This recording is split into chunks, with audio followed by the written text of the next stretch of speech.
Hi, I'm Shannon Allyne. Welcome to my studio. Come on in.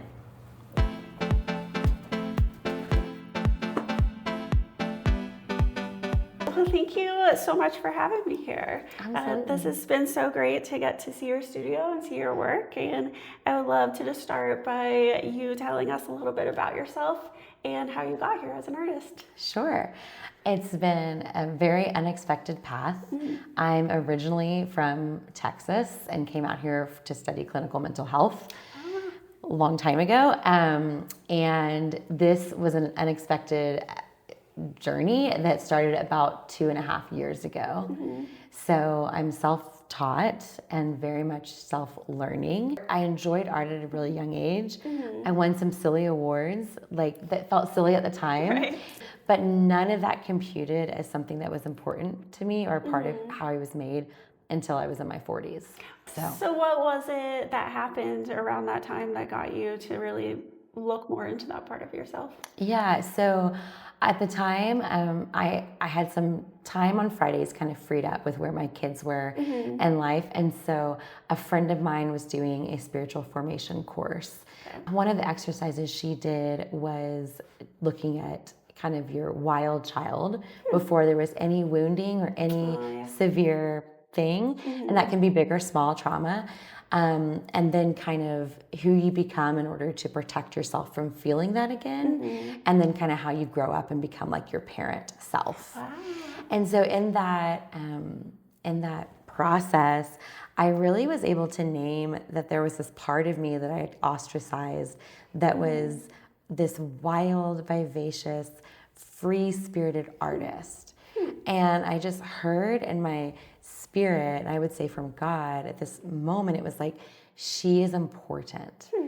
And it felt like, period, like very important. And so I just kind of turned my attention towards that part of me. What if this artist, free spirit is in me and is important?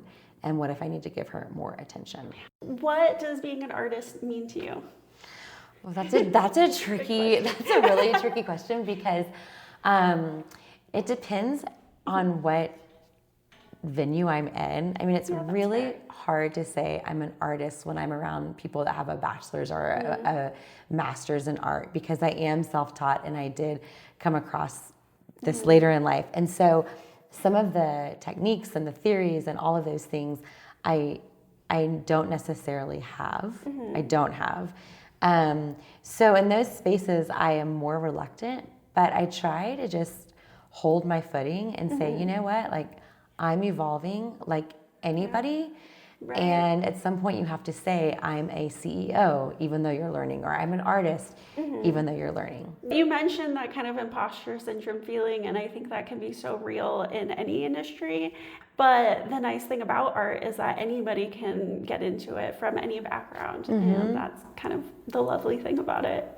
It feels good to hear. It's affirming, and I think being aware of the imposter syndrome in the moments where you feel like you just have to be aware of it. And I try to always just shut that down and feel like, and tell myself like I'm right where I should be right now, and I'm doing what I should be doing.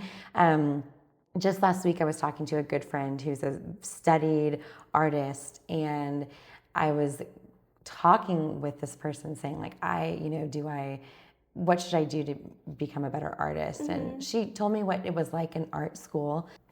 And I left that conversation feeling like maybe I should go study art history. Maybe I should, which I can do. I can take courses online. But the next day, I found myself just living in the truest, best parts of myself within this world. I think I went to an art show where one of my pieces was up. I stopped by the Denver Design Center to see a decorator and look at a space to curate this art event. And I met some other creatives that were 3 doors down from her in the design district.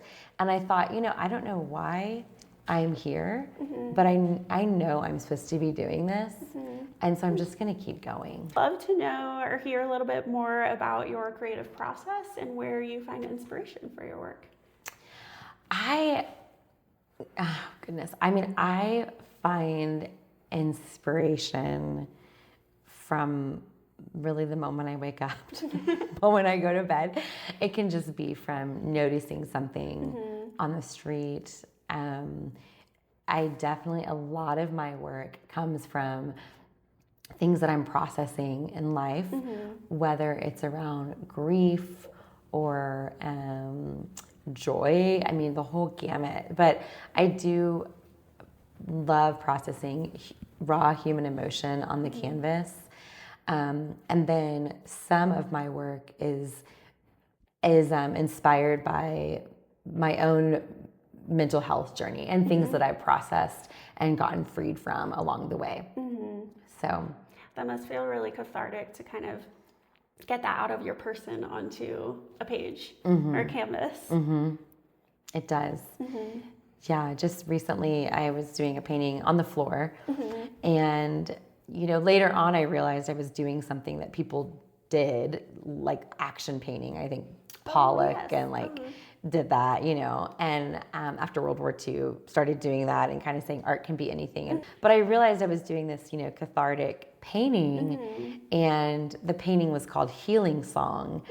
And it was just about, it was a cathartic process, like you said, and so much about what it feels like to be healed, and just how we want to make that a black and white, even over spiritualized thing.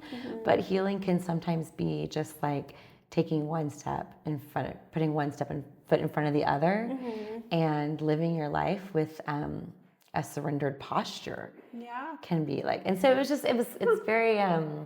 it's very cathartic for me, Allison. Really, yes. Yeah.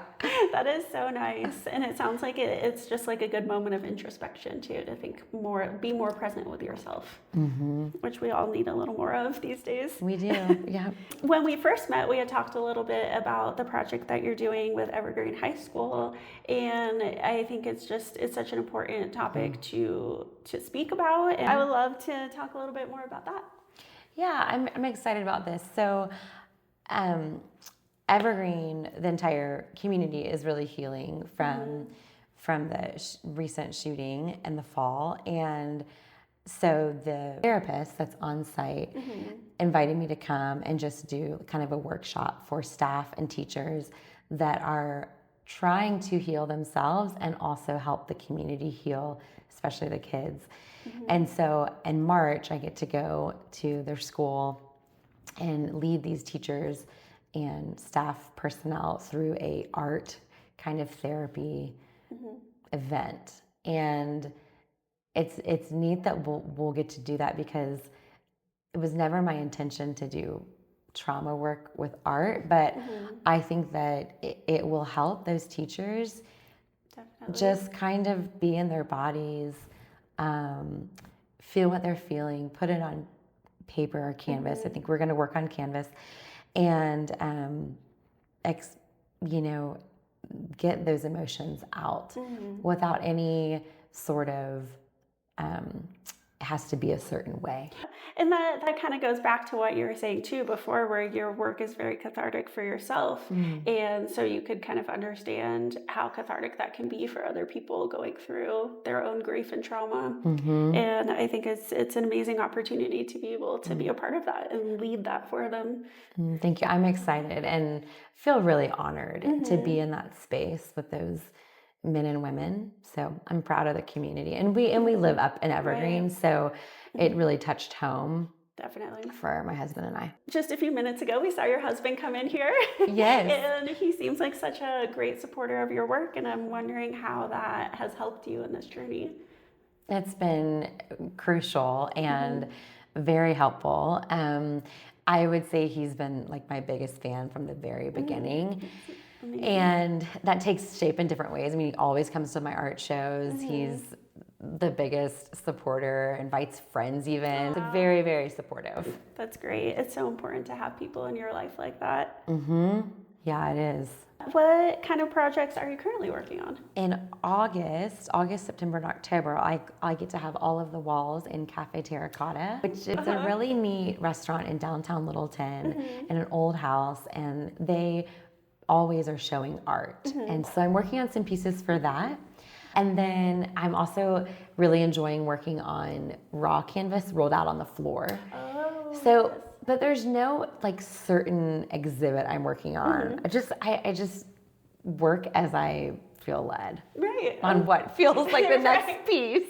Yes. It's kind of where you're going that day. Yes. I wanted to ask you if there's sort of one thing you can think about that you want everyone to take away from your work when they view it online or in a gallery. What's one thing you're hoping they get from that? I think overall, I think people are probably most drawn to my work, not necessarily because of the incredible talent, and not to discredit my talent, but because they're seeing someone who heard an impulse Mhm. that this part of them is important and to go act Mhm. on that. Mhm. And I think that's what I want for everybody is I I deeply value humans, Mhm. all of them. And I think if everybody was acting from the deepest, truest parts of themselves, Mhm. they would find fulfillment, and the world would be so pleased to have to Right. enjoy what they're offering. So Mhm. I think that I hope that my work just sparks people Mhm. to stop and consider how they were made and what they can contribute to the world. I love that. It's a good message and a good reminder. And how can people purchase your work? So, purchasing my work, the place I sell it right now is Instagram. Mhm. And Okay. so, really, people will direct message me and say, like, I want to buy that. Okay. And sometimes they go within 24 hours when I post Mhm. them. And sometimes someone will reply months later and say, do you still have Mhm. that piece? So, Instagram for now, but there will be a shop Okay. integrated into my website, and I'll be doing that. And I think Mhm. I'm going to be adding prints as well. And do you have any upcoming exhibitions going on that you want to tell people about? Sure. So on April 23rd, there's Mhm. a nonprofit called Sacred Place, Mhm. and they basically just exist to talk about the importance of place and Mhm. people integrated into their place. Oh. So they hold different cultural events, and they Mhm. hold an art and place event on April 23rd. I'll be Okay. helping to curate that Oh, event. fun. In August, Mhm. stop by a Cafe Terracotta, Definitely. get an awesome meal, and Mhm. admire the work. Perfect. Will those be available for purchase as well at the Yes. cafe? Yes. Amazing. Awesome. I also have a current piece up at the Center for Art in Oh, right. Evergreen, Yes. and that you can go visit that exhibit as well. It's a great exhibit, lots of Mhm. artists, and that piece is for sale as well. Very cool. Well, thank you so much. This has been such a pleasure and a joy getting to know you and your process and learning more about your work. Yeah, I really appreciate you sitting down with me. Awesome. Thank you so much. I appreciate it.